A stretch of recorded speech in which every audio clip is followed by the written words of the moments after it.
a Igreja Adventista, ela sempre usou como mecanismo ter uma escola paroquial, uma escola junto à paróquia, uma escola junto à igreja. E mesmo funcionando junto à congregação, o início dessas escolas foram igualmente desafiadores. Os retratos antigos apontam para uma história que marcou para sempre uma nação.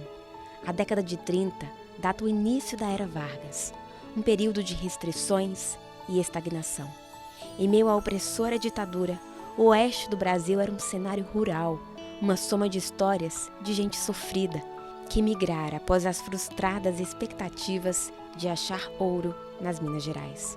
E é nesse cenário que a educação adventista surge em meio aos vastos campos do Brasil. Quando nasce a educação adventista aqui, nós não estamos num período democrático no Brasil, né? E não tem toda aquela liberdade de você ir atrás de instituições do Ministério da Educação, coisa parecida. A igreja estava sendo organizada aqui na cidade de Campo Grande, até então estado do Mato Grosso. Então, em 1936, na esquina da rua Barão do Rio Branco com a Rui Barbosa, a professora Felisa Mota começa então a atividade da educação adventista. O público inicial a ser atendido eram os filhos dos paroquianos, os filhos dos membros da igreja. Nessa época, a igreja ela ficava situada bem no centro da cidade.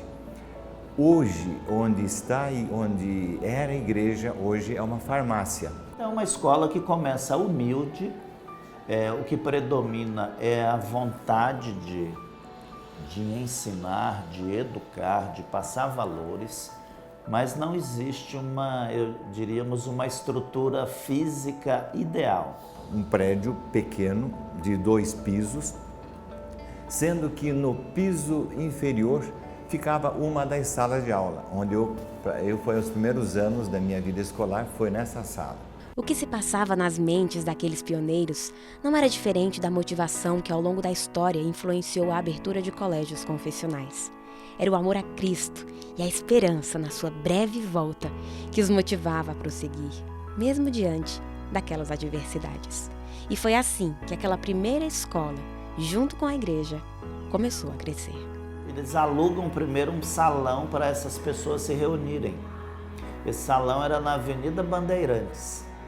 Eles ficam ali um ano e pouco e adquirem um terreno que na época a rua se chamava Melvin Jones, onde se estabeleceu, construiu a igreja, chamada a Igreja do Bairro. No início da década de 60 começa uma nova história, de uma nova escola, que vai funcionar atrás da igreja. Passos para uma mudança necessária, que aconteceria de forma paulatina e que quase 3 décadas depois apresentaria surpresas difíceis de se imaginar naquela época. Era o começo, apenas o começo de uma nova história. A minha história nessa escola começa há 30 anos, em 1985. Era uma escola que ficava junto à igreja do bairro Mambaí, lá na Salgado Filho. O que eu gostava na época, como a igreja era do lado, as semanas de orações que tinha na escola, uma vez em cada semestre tinha semanas de orações. E é uma coisa que me marcou bastante. E os professores também. Tem professores daquela época que deu aula para mim, que hoje dá aula para o meu filho. Eu lembro que a professora Edir Alencar, ela dividia a lousa, o quadro negro, famoso, né, em 3 partes. Então aqui, primeiro ano, segundo ano no centro e o terceiro ano. Depois ela passa a funcionar o que nós chamamos de ginásio, de 5ª a 8ª série, com o nome de Escola Adventista Princesa Isabel. No ano de 75 ocorre a primeira formatura de 8ª série. Né?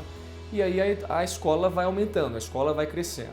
Novamente, a igreja enxerga que aquele segundo espaço também já não era mais suficiente para o tamanho da missão da educação adventista em Campo Grande. Na Avenida Cuiabá, no espaço de um quarteirão, começa a 3ª etapa dessa história. Ele começa então as atividades do que chamava-se de Centro Educacional Adventista Campograndense, SEAC. Hoje, o colégio leva o nome de Colégio Adventista Campograndense. Eu vi de fato uma escola com um monte de salas e tinha aquela coisa dos professores revezarem. No fundo da igreja era muito restrito, né, o número de alunos. E quando eu vim efetivamente para cá, eu pude ter um contato muito maior, muito mais abrangente, uma biblioteca grande. E me lembro assim com alegria e com certa emoção desse momento. O colégio vai começando ano após ano, aumentando o seu número de alunos. Há 3 anos atrás nós tínhamos 615 alunos, uma média de 600 alunos na escola. Hoje nós contamos com 1.621 alunos aqui no Colégio Adventista. Atualmente eu sou professor, um professor de dedicação exclusiva da Universidade Federal do Mato Grosso do Sul. Também atuo em projetos de pesquisa no Brasil e no mundo todo.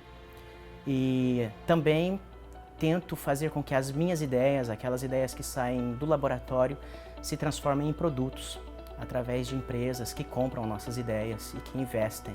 Nunca cheguei a pensar em outra coisa, eu sempre quis fazer medicina, era meu sonho desde pequena, eu também já acompanhava meu pai com alguns pacientes e era isso que eu queria para a minha vida. E a educação foi muito importante porque abriu os olhos nesse sentido, foi uma educação boa, de qualidade e fez com que no futuro eu pudesse entrar na faculdade de medicina. E essa boa base foi o suficiente para que ela fizesse um bom curso e foi o suficiente também para que ela também agora conseguisse passar essas fases difíceis que são dessas provas que todos nós temos que nos submeter.